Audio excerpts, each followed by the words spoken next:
How can we make the world better? By making ourselves better. The Dr. Joe Show explores how you can make positive personal change by using his groundbreaking and highly effective I Am approach to understand who we are and why we do what we do. Your small changes can have big effects. Join us now for the Dr. Joe Show with Mark Stiles of Stiles Law and your host, Dr. Joe Schrand. Hey, hey, hey. We are here at Broadcast House, WATD 95.9, your South Shore everything, with Tim running the wheels of steel tonight. This is the Dr. Joe Show. Welcome to your show, Dr. Joe. Well, thank you so much. I've been listening to Van Gogh. Maybe it should be Van Joe. I mean, it's all about Joe. Van Joe. Yeah, I love it. Yeah. Was he mad or not? Well, anyway, boy. It's all relative, isn't it? Well, speaking of, is it mad? I mean, what is going on in our country right now? World. It is tough. Tis the world, my friend. Conflict. Do you envision a world without war? Yes, I do. Is it possible? It's going to be really tough because we have that limbic brain still. We've got that. Can't we evolve through that, though? I believe we can. To? Yes, I absolutely. I think the fact that we were even aware of it and realizing it, that alone is the first step in evolution. I mean, how are you meant to change something if you don't know why it's happening, right? So you have to know what's going on. But we can see the conflict. I think we have a pretty good understanding of why there are all sorts of, nuanced and political ramification things. But ultimately, it's the same thing. One person feels devalued by somebody else and then are astonished that that person responds. It really is that simple. Mm-hmm. It's that simple. So if we can look at it that way and keep it frontal, don't go limbic, and say to the other person, what happened? You're angry. What do you want to see different? What is going on that you feel devalued? If I've done something, I didn't mean to. But that's not always the case, is it? There's very clearly, sometimes people do things specifically to devalue, or worse, to kill them. And we're in a conflict right now in our country where we have the potential of solving it or the potential of just continuing to perpetuate it over and over again. And I think it depends on the voice that people are listening to. How do you get those voices out there? It feels like we're taking one step forward, two steps back, as opposed to the 2 steps forward, 1 step back. It's interesting because every once in a while you see beauty in the humanity and you're like, okay, now we're on to the next phase of evolution. We're going to be a collaborative being. We're going to work together because together is better than fighting and othering and competing. And then you have these traumatic, tragic situations where you take those 2 steps backwards and you say, well, I guess we're not where I thought we were yet. We take out a gun when we don't like what someone's saying. In this country, maybe not in every country, maybe not every country has access to guns, and I'm not going to get into the gun debate, but let's face it, that's a pretty effective way of killing someone is with a gun. Mm-hmm. And people will say, well, that's why I need to have them so I can defend myself from somebody else who has a gun. Well, okay. What's the ultimate outcome with that? But the other side of it is that we can either continue the conflict or we can recognize it and come together to address it. And that's part of what your whole new venture is as well. That's right. Is exploring conflict and how we can help people solving conflict. And solve the conflict. Solving conflict by getting to the conflict sooner, more effectively, more efficiently, earlier. I think earlier is the solution.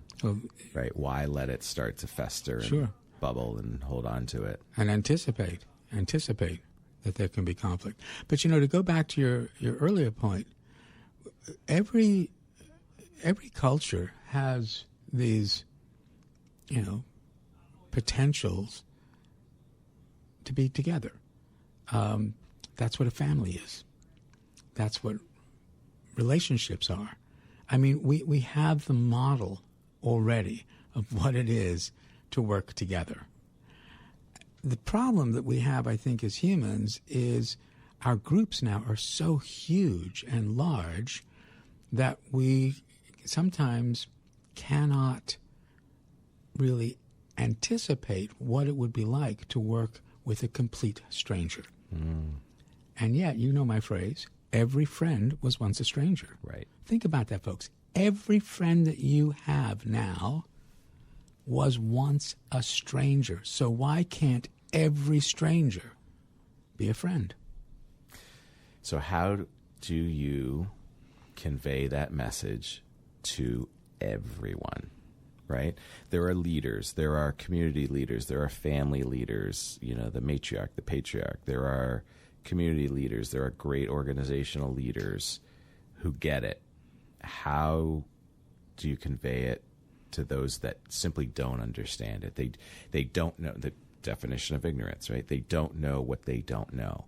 Like, how do we simplify this message and bring it to each individual earlier in life? Well, if we can get it into schools early on. I mean, we're going to be talking a little bit about drug story theater later on today in the show, and how we are absolutely determined to get the message into schools so that kids learn about their brains.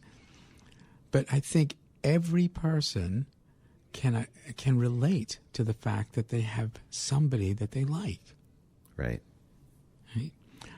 Every person can relate to the fact that there's somebody who might not like them. But what do you do with that? Do you then mirror that?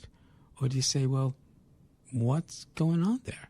What can I do different? Not to be placating or, subservient. That's not what I'm saying. What I'm saying is think. Let's think it through. Let's wonder.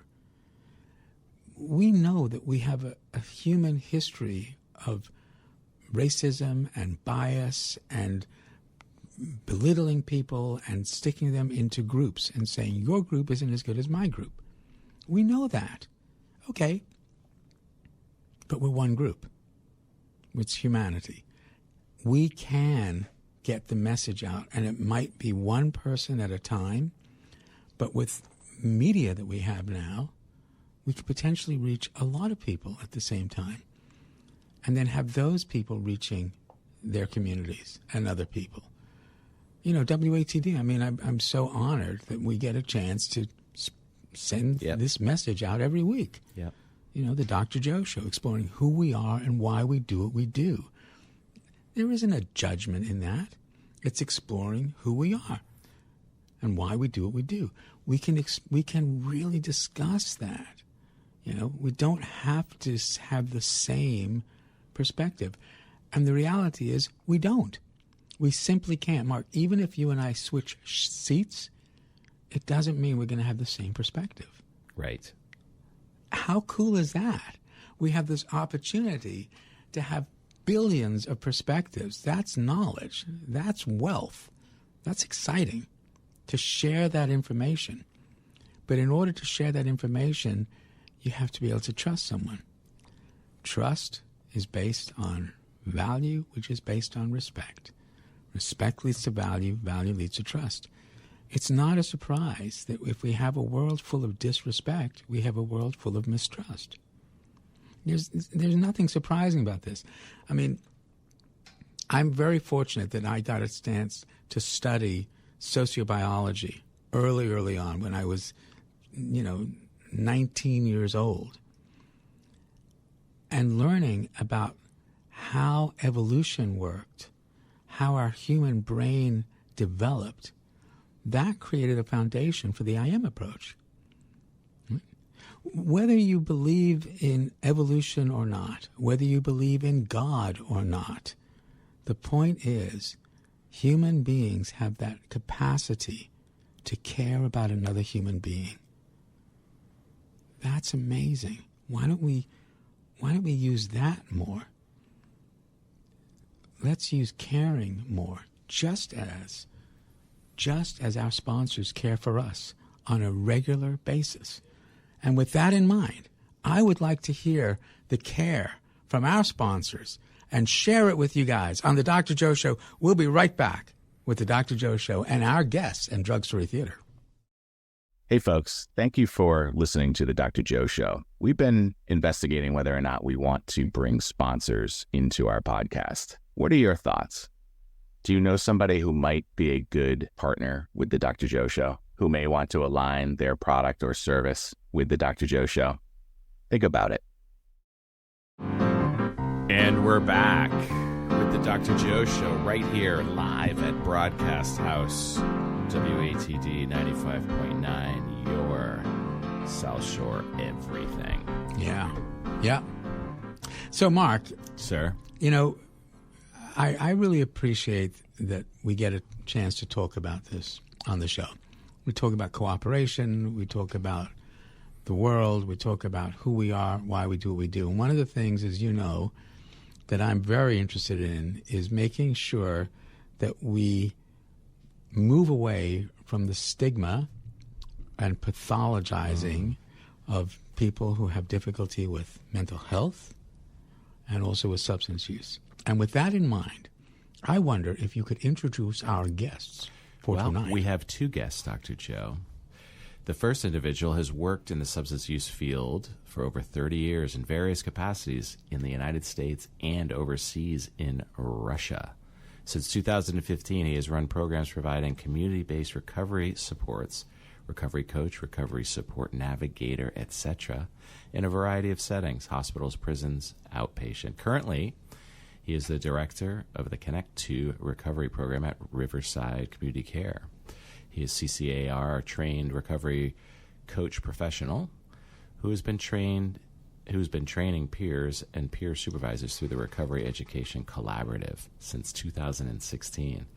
He also serves as the ministry lead for Celebrate Recovery at his home church in Hopkinton, Mass. He has a passion to help people in the recovery journey and support those in the field to grow in their skills and abilities to help others. Please meet Alan Meister. Welcome to Dr. Joe Show, Alan.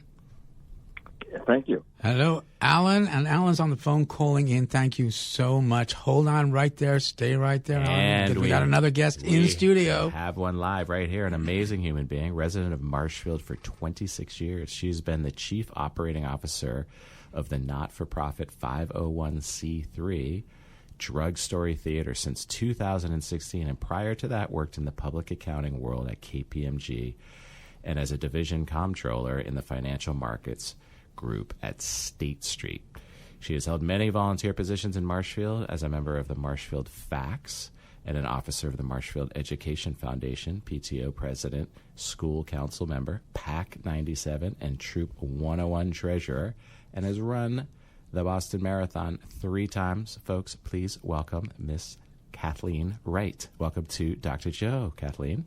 Thank you, Mark, and thank you, Dr. Joe, for having me tonight. Hello, Kathleen. I'm so glad to have you here. And I'm psyched to talk about Drug Story Theater. What's such an awesome program. Let's get right to it. So for those listeners who don't know, what is Drug Story Theater? Well, I'm going to ask Kathleen to give her impression of that, and then we're going to get Alan on board. So Drug Story Theater is a treatment and prevention program that takes adolescents in the early stages of recovery, teaches them improvisational theater, and helps them craft their own unique stories about their seduction of, addiction to, and recovery from drugs and alcohol. And these young people take these stories, develop them into a play, which we then perform for middle schools, high schools, and college audiences, so that the treatment of one becomes the prevention of many. And what makes Drug Story Theater really unique is that the kids will step out of character 3 times during any of the plays we do, and they'll teach about the brain science behind addiction and why adolescents are at such increased risk for lifelong addiction just because of the way the brain is developing. Yeah. So it's a really great peer-to-peer way to share a message of prevention across the Commonwealth. And we've been very fortunate to be able to do this since 2014. Yeah, and we have been all over the Commonwealth, and we've got we actually did Stanford and California, a couple of virtual programs as well. So Kathleen has really been instrumental in keeping this not only alive but moving forward. Yeah. So I just wanted to give a public shout out and thank you. Yes, to you, Kathleen. God's Absolutely. work. And it's so effective, folks. So if you've ever participated as an audience member, you'll see that peer-to-peer conversation, I think, is so effective, right? It's not Nancy Reagan, cracking eggs and saying this is, from when we were, that nobody wants to be told what to do. Right. However, you see somebody who's similar to you sharing experiences that you can avoid. Wow. I mean, it's a recipe for success, and it really is. It's impacting. Yeah. You guys are bringing real impact. And after the show, there's a talk back, and really that's where a lot of the stuff is happening because, in between the show, in between each scene, the kids step out of character and they teach about the brain. But those kids in the audience, they have questions for our kids. And that's really the dynamic. It's unbelievable. We have had so many performances where we actually had to stop because the questions would have just kept going. And then after that happens, the kids come up and they talk with our kids up on stage, so it's great. So I just want to bring Alan in because Alan is doing great work for us at Riverside, Riverside Community Care, where he's really, really helped to bring the peer support of substance use work. Alan, thanks for being willing to call in and talk about what we're doing on Monday with Riverside. Yeah, thank you, Dr. Joe. So tell us a little bit about yourself. And I got to tell you, I want to know about Russia. I did not know that until I read your bio. What happened in Russia, Alan?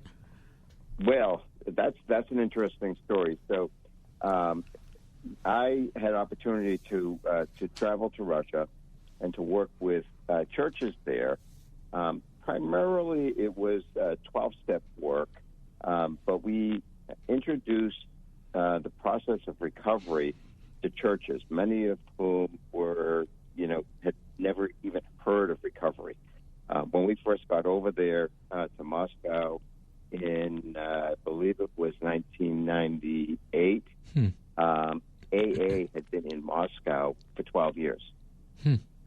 Well, and it's 12 steps, so it makes sense. It's perfect, really. Yep, that's exactly right. I missed that one totally, So, and one of the churches, the main city that we went, they had 12 steps leading up to the church. Wow. And that wasn't lost on us either. Wow, that's great. So we had an opportunity. There was an organization in Moscow called Opora, which means helps in Russian. And they were a teaching training ministry, and we had opportunity to go to, in total, 16 different cities across the nation and bring recovery to the churches there. And it was just some really great experiences through all of that. How long were you there working with them? So we did it short term. So I would go over for like 2.5 weeks at a time. We go over a couple times a year.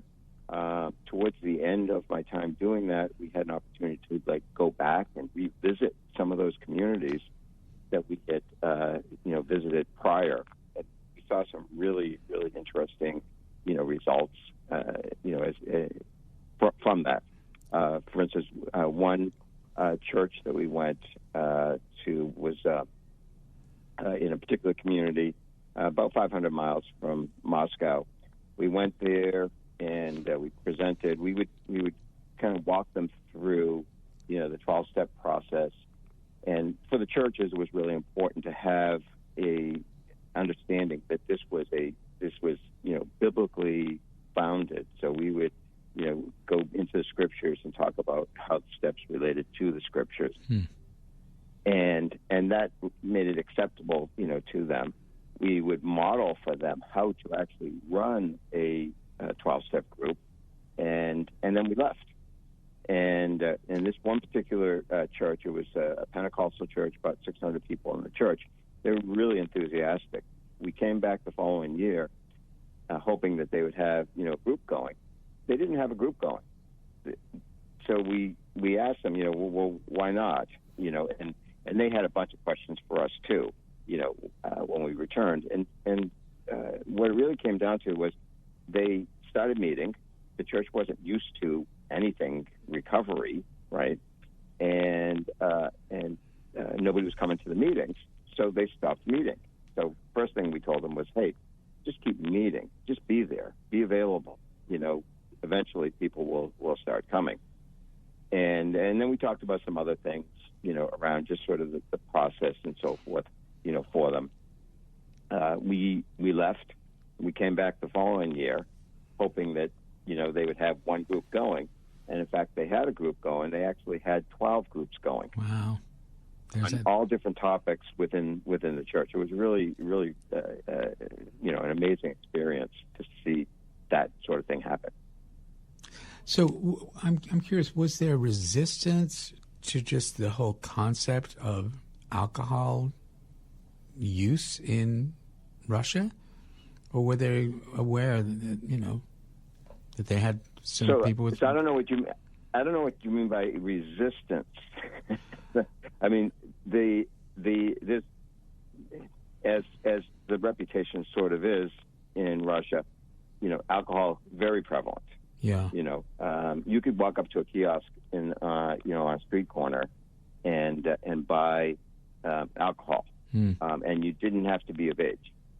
There was no age, and public drinking was, at least at that time, was tolerated. Yeah. So it was very, very prevalent. Surprisingly, during that time period, drugs were also very prevalent. When Russia went in and invaded Afghanistan, that opened up a door to a lot of the opiates and so forth that were coming across the border, and we ran into soldiers that had been serving in the army, had no pay, risking their lives, came back with nothing except an addiction to opiates. Well, a lot more stories there. I want to just shift over for a moment to our program on Monday for Riverside Community Care, but I don't want to be rushing into anything because we also have our sponsors who I know would be like to give us a bit of their wisdom. So we'll be rushing into them. We'll be right back with the Dr. Joe Show. Take it away, Tim. Hey, folks, welcome back. So any thoughts? Do you listen to other podcasts? Do you see how they do the sponsors? Is there a way that they're utilizing sponsors that you enjoy or you don't enjoy? I listen to SmartList, and I really enjoy how the co-hosts share the voiceover for the product or service. It's really funny for the most part, but it's unique. It's them really endorsing. Does that work? What do you think? Thank you, Tim. We're back live right here at Broadcast House, WATD 95.9. Live here with the one and only Dr. Joe, talking about drug story theater and opioid awareness and all the things that can be avoided if we get out in front of them. Yeah, if we get kids early on to just teach them about their brains. Kathleen, can you tell us a little bit about what we're doing on Monday with Riverside Community Care? I'd love to. So we have been invited to be the marquee virtual performance on Monday, where we will be sharing our play called Back to Life. And Back to Life is a real story written by one of our drug story theater kids about a teen party that goes horribly wrong. And it involves pressed pills, it involves Narcan, and reversing an overdose. And one of the things that we've been using this play for, as we've traveled across the Commonwealth performing it, is to destigmatize the use of Narcan. Narcan is a life-saving drug. It's something that should really be in every single backpack, every medicine cabinet, every purse, every car glove box. It is a life-saving drug. But unfortunately, we found that we really have to destigmatize that, especially if we're performing this play for parents or adults who are worried about, if I provide Narcan for my child to carry on their person, will that be opening a door to allowing them to use drugs? And I think what we found scientifically is that there's really no evidence to support that whatsoever. No, none at all. It's so interesting, too, because I think it's Suicide Awareness Month as well. And you remember we had a guest talking about that. I don't want to open up and talk about suicide with my kid because I might put thoughts in their head. Right. Well, no. Right. It's just the opposite. They're thinking about it. They're already thinking about it. Now you're humanizing it, right? You're making it so that they're not feeling like something's broken or right, that something's wrong. And, right. And shifting to the suicide, I mean, the question that I ask folks is, do you really want to die, or do you wish you had a different life? Right. And the vast majority of time, it's a different life. And then you have an opportunity using the IM approach to say, okay, well, here are the domains. What do you want to see different, and how can we get there? And that really is part of the substance use world as well. So, Alan, I'm just curious, can you also just talk a little bit about what's happening on Monday with the whole celebration? And we very much appreciate Drugstore Theater being part of it, but this is, how many years have we been doing this now at Riverside? Yeah, absolutely. This is our 6th year of doing a webinar. We call it a recovery celebration for our program, Connect to Recovery. We do it each September because it is Recovery Month. And we've had, a number of different folks come in over the years to perform, do music, spoken word, and that sort of thing. We have testimonies. We've brought in testimonies of folks that have actually come through our programs and have benefited from the recovery support navigators and the recovery coaches that have helped them along in their recovery journeys. And we do each year, we do a little, we always include some live clips of individuals that have, received help from Connect to Recovery program, just to not so much to highlight, how great and wonderful we are, although I think that we have a really great program, but to really as a testimony to what recovery is. And, when you instill a little bit of hope in an individual, they can pull themselves up and learn to be self-sufficient and learn the skills that they need to be, successful, in a contributing member of society. And that's, each recovery story for me is just, it gives me energy each day to continue to do the work that we're doing to help those folks. Yeah, how do people find us? How do they tune in? Because if it's a free event, Monday at 12 o'clock, how do they get there? That's a really good question. So they can probably the best way is if you would email myself at Meister, Meister, at riversidecc.org, and just tell me that you are interested in participating, and I can send out the link to register and join that webinar. And Kathleen, did you want to add something? I did. Alan, I may have jumped the gun on this, but I actually took that link that you had sent out to us and pinned it onto our Facebook page. So anyone out there that's using old school Facebook, come to Drugstore Theater, and you can just click right on that link, and you can join between noon and 1 o'clock this upcoming Monday, September 22nd. Right. And the other way, folks, is if you go to our website, riversidecc.org, that's riversidecc.org, and look under the events link, you'll be able to find a link to this. And what we're asking you to do is just register, they'll ask for your name, and then you will then be given a link to get into the program. We already have, I think, well over 100 or 200 people who are signed up. There is no limitation for this. We can have as many people, and the more, the merrier. What you will be seeing is some introductory remarks by the Chief Medical Officer of Riverside Community Care. Oh, that's me. That's you. Oh, that's right. That's me. And then Kim Fisher, who is one of our executives there, will be introducing you, Alan, correct? That's correct. And then Alan will be introducing Kathleen, and then Kathleen will be introducing me, and then I'll be introducing Alan, and then we'll talk to Kim. No. But basically, it's really a great program, because what we also have is not just drug story theater, but we have some folks who've had this real lived experience who are there to talk about their journeys. Alan, how did you find those people, and what's it like for somebody, do you think, to talk so openly about their journey? This really is a major, major shift in even Alcoholics Anonymous, because the word anonymous was in there for a reason, right? So how'd you find those folks? And I'm so looking forward to hearing from them.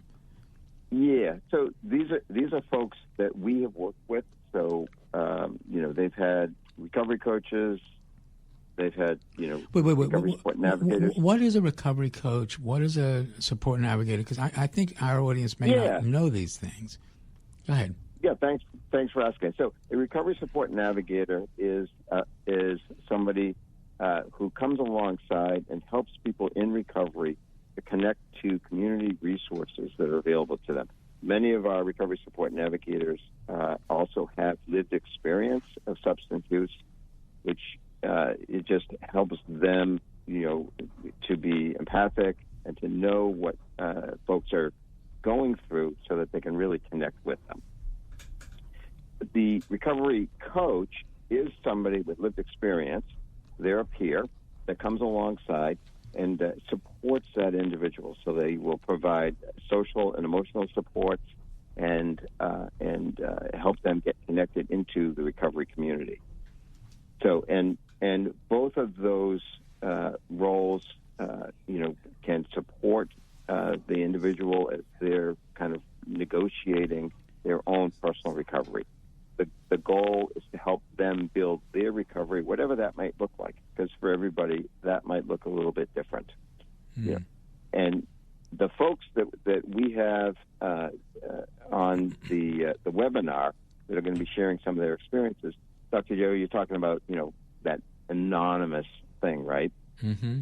Anonymity is for people that are entering into recovery that are feeling the shame and the guilt of their recovery. And so it's protection for those individuals to enter into the process. But what we find is that, and everybody's a little bit different, many people who find recovery, start turning their lives around, those things that were negatives in their lives become positives, right? And this is kind of what we do. If you talk to my staff, many of whom have lived experience, they look back on their lived experience, and not that they would, say, hey, I'm really glad that I, had addiction in my life and that I, had, all these problems, but they look back on it and they see the victories and the successes that they've had, and now can take those lived experiences and be able to help others. And that's really what drives, them to do the work that they do. It's really a wonderful thing. And that is one of my phrases. Kathleen? Contribute to society to help with your sobriety. Yeah. Contribute to society to help with your sobriety. And because when you're giving back like that and other people appreciate you and you feel valued, that creates a neurochemical in your brain called oxytocin, not OxyContin. That's right. Say it with me, everyone. That's right. Oxytocin. Oxytocin. That's right. Yes. Speaking of OxyContin, Yeah. the Sackler settlement, Yes. did that ever flow through to the people? Well, Kathleen, what do we got? We have been blessed in the town of Marshfield to receive a $20,000 grant this year from part of the opioid remediation funds that the Commonwealth of Massachusetts was able to claw back from a lot of, not just Sackler's, CVS, some Walgreens, etc. And we are going to take advantage of the $20,000 that we have received by bringing Drug Story Theater again to Marshfield Public Schools, Cool. hopefully the high school. We're going to work with our scouting troops. We are going to be at the Boys and Girls Club at some point this year. Great. And Dr. Joe is going to be doing a roundtable with pediatricians here in town to advocate once again to have parents recognize Narcan as a life-saving drug and to have it in their medicine cabinets. Yeah, and we're so grateful. It's so sad also that this money had to be made available because of what happened. I just want to put this in perspective for folks about what this opioid crisis was really about. And it is not over yet, folks. It is not over. We are still feeling the residual of it. That's why Drug Story Theater is still here. That's why Connect to Recovery, C2R, is here. That's why folks like Alan doing what he's doing with Kathleen and all of us here. But I just want to put it in perspective for you. This whole crisis started because so many prescription pain medicines, opioid medications, were overprescribed because we were not aware of really the addictive component to it. But here's one way to understand what happened. This was like around 2012 or so, which is where this was really peaking.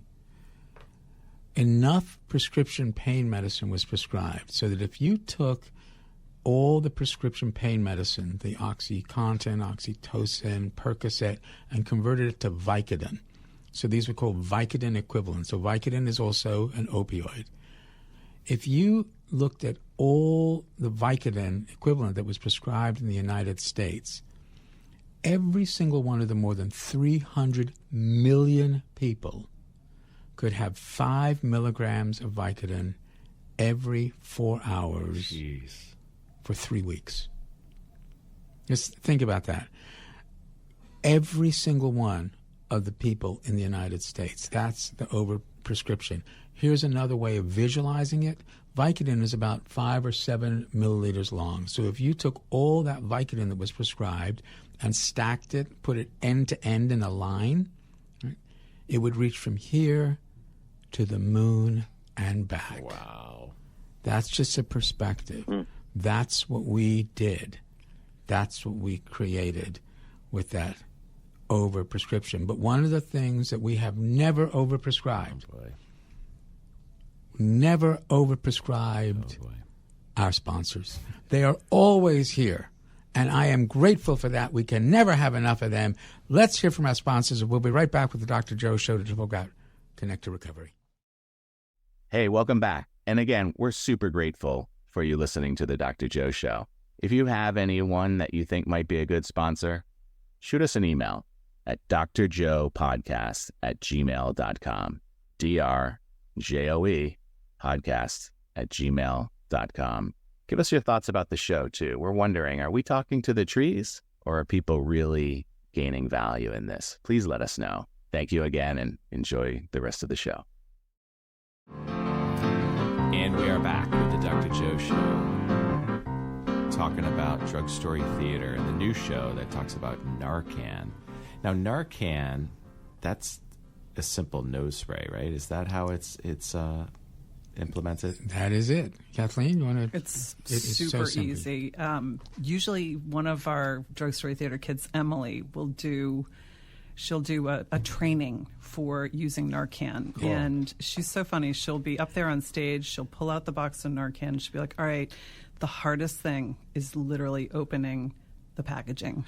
That's right. Otherwise, it's like a nebulizer. You shove it up someone's nose and you spray it. And that's it. They're back And to that's life. it. They're back to life. Wow. And the best thing is, if someone is not overdosing and you Narcan them, nothing happens. Oh, cool. Right. So if you're a parent that's like, oh, I don't know, I don't want my kids fooling around with this and pulling a prank on someone or whatever, it does absolutely nothing unless you're overdosing. Interesting. Right.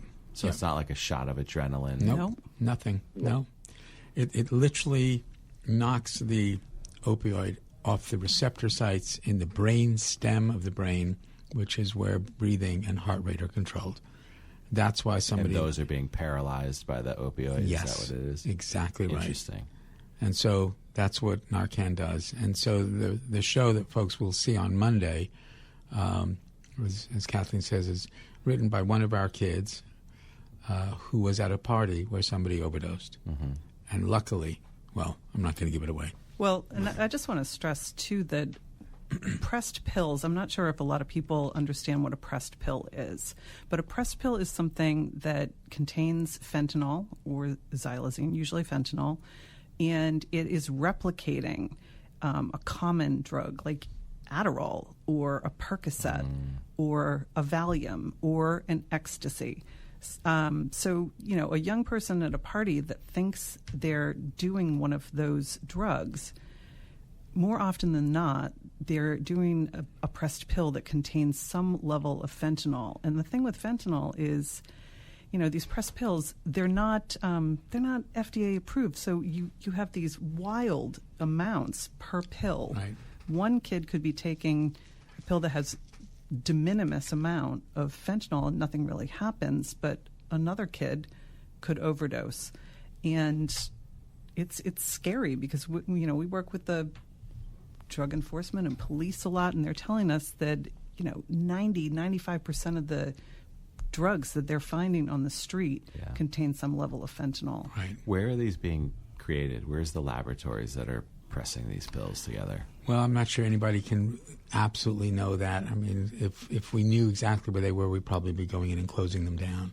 So a place... But typically, is it in a garage? Is it like Breaking Bad kind of thing? Yeah.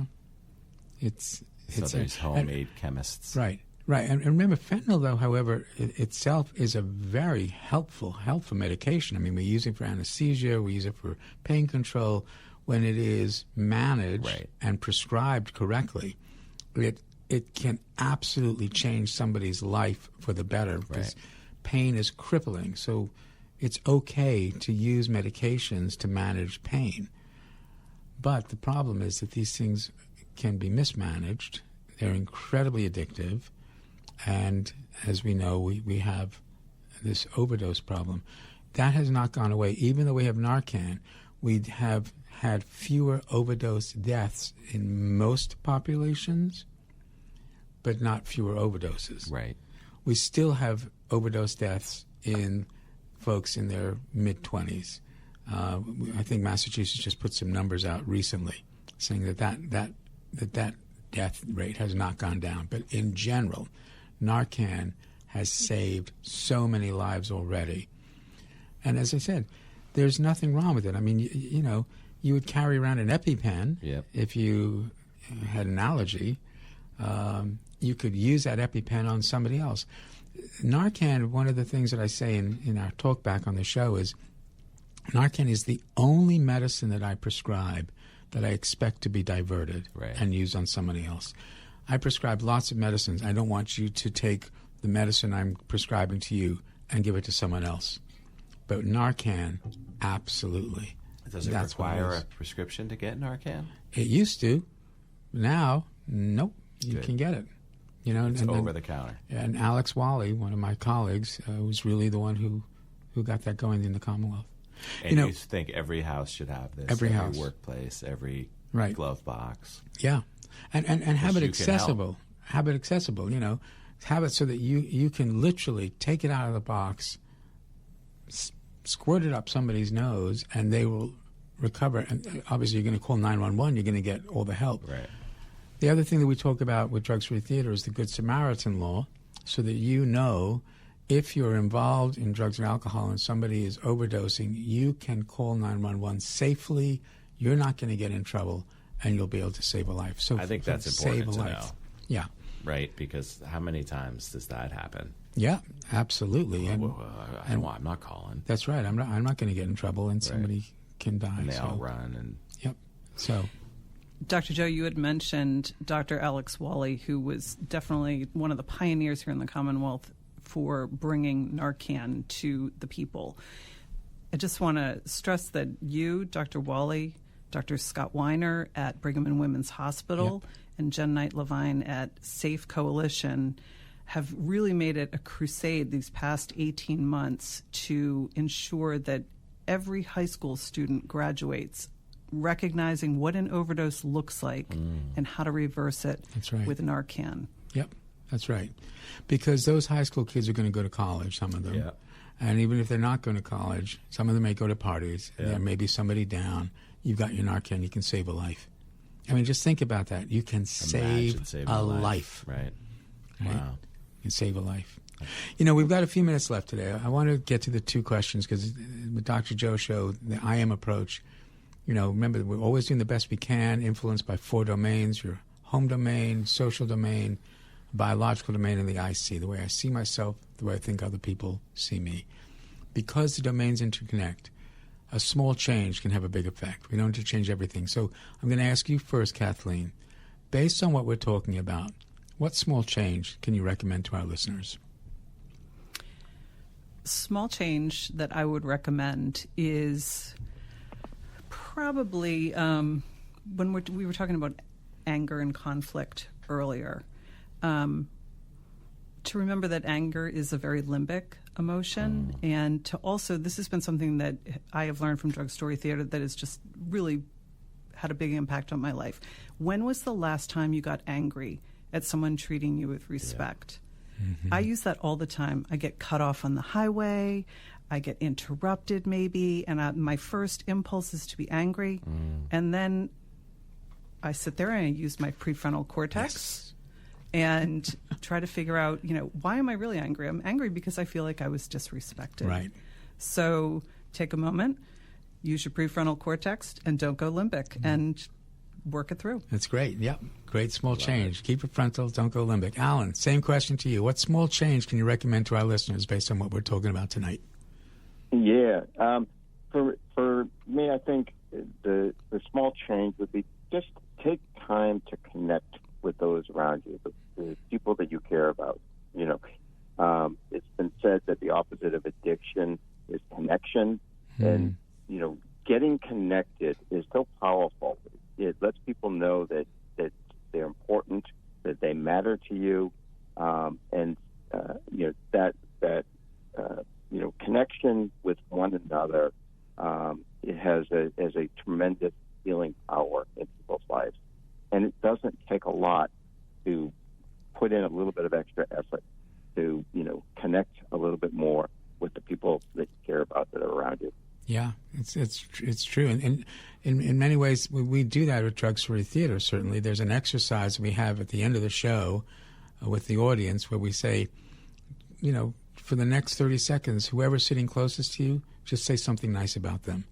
And it is remarkable how that connection, the whole room explodes with laughter, and they're all helping each other create oxytocin. So, first truth, small change of big effect. Second truth of the I am, everyone's got one. Everyone is interested through their IC domain what you think about them. And it feels differently when you feel respected or disrespected. That means you're having an effect on someone's biological domain. Think about that. You have an effect on somebody else's brain. And because you're part of someone's home or social domain, the second truth of the I am, you control no one. You influence everyone. You get to choose the kind of influence you want to be. Alan, I'm going to bring this to you first, and then Kathleen. What kind of influence do you want to be? I want to be the type of person that shows care and compassion for others, that there's hope in the world. Yeah. Simple as that. And you're doing it. You're doing it. Connect to recovery. Kathleen, same question. What kind of influence do you want to be? I want to be a positive influence on people. I want to help people find the best that they have inside them, and I want them to be happy. Yeah. Happiness. Happiness. Different than pleasure. Oxytocin. We can do this, folks. Now, if you're interested, it's free. Connect to Recovery is putting on our celebration on Monday, this Monday, 12 o'clock. Go to riversidecc.org and you can find the link. You can go to Alan, which is very generous of you, to give us a Meister at riversidecc.org. And folks, thanks for listening. Have a great one. We'll see you next week. Thanks, Tim.